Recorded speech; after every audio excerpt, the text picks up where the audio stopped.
Okay, so let's talk about water in California a little bit.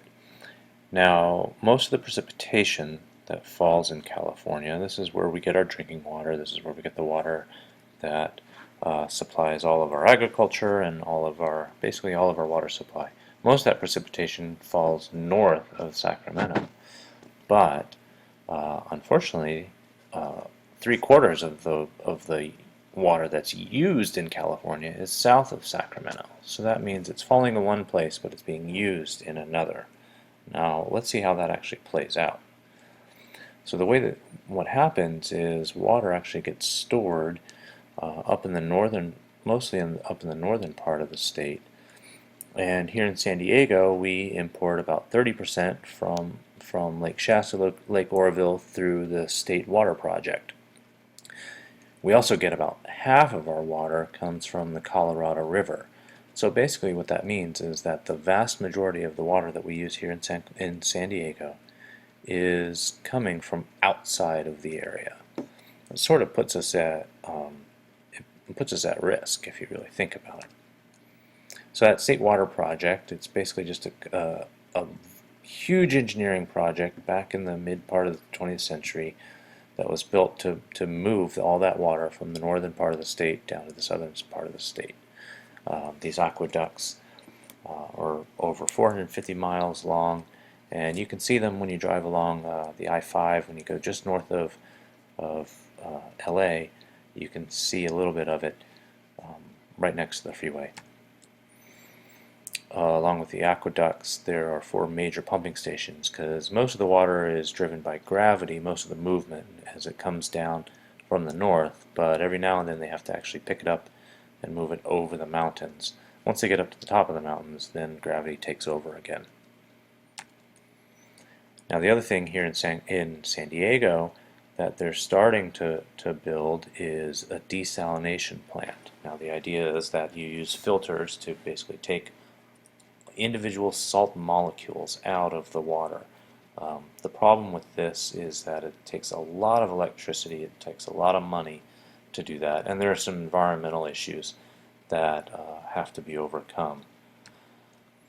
Now, right here in Carlsbad, you can actually see right next to the power plant. Hopefully, you all know, you've seen the smokestack at the power plant driving along the beach there in Carlsbad.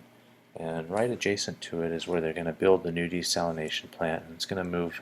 They're going to be able to basically create about 50 million gallons of fresh water each day. And this is a pretty major technological um, accomplishment for here in San Diego. Now, of course, we've all heard in the news that we're in a drought, and basically a drought just means that there's less precipitation than normal. And here in California, we've had 4 years where basically there's just very little water, very little rain, very little snowpack. Remember that the snowpack in California is one of the major sources. Every spring, that snow melts and runs down and provides us with a big portion of our fresh water. So how do we respond to drought? Well, we've got two major choices. First, we can try to find new water. So how do we find new water? Well, we could build dams to try to hold extra water that's coming down the rivers, because there's still a lot of water that's flowing out of rivers and that isn't being held or being used. Now, of course, that's also needed for natural processes and to keep the things that are living in those rivers alive. We could drill wells for groundwater. Not much of that is left, and it's not easily accessible. It costs a lot of money to drill those wells. Of course, desalination is a possibility. We know there's obviously lots of water out in the ocean, but it's really expensive to take it.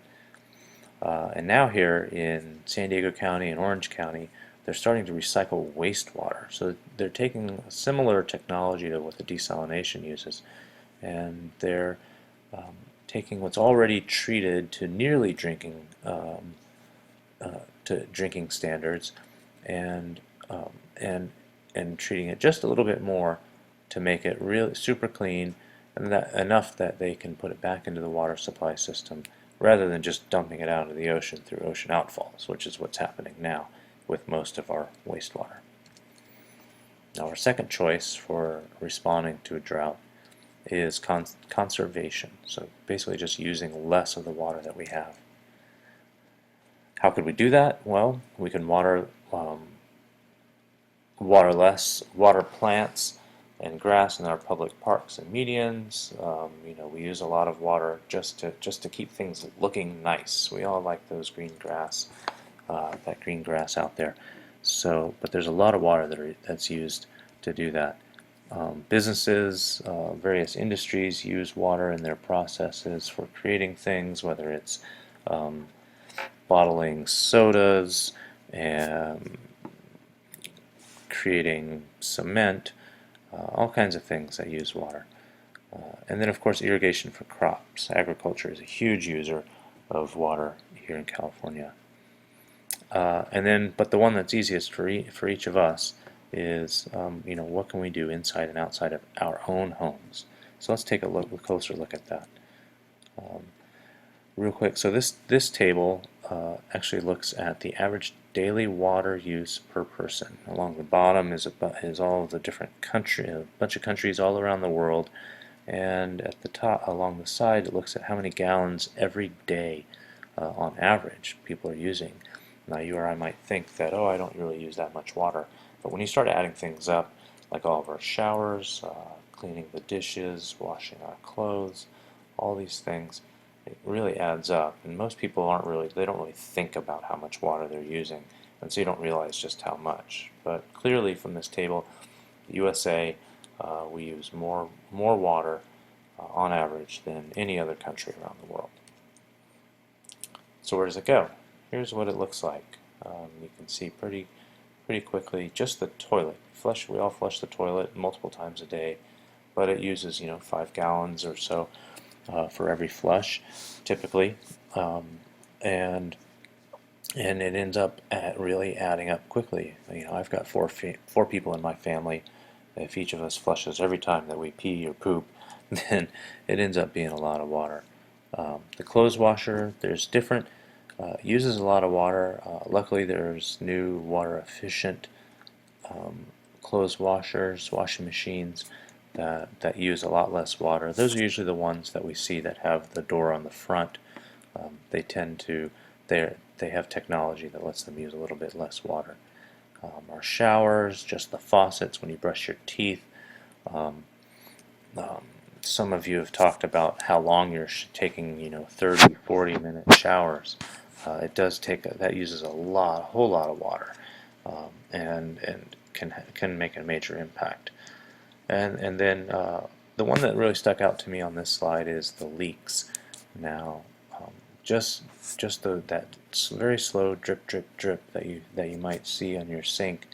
It doesn't look like much, but again, it adds up because it's constant. It's always going over time, and so you really need to get those things fixed, and clean it up. So hopefully this has given you a little more insight into where water comes from, how we're using it, and how we might save a little bit of it. So keep going, and thanks for listening.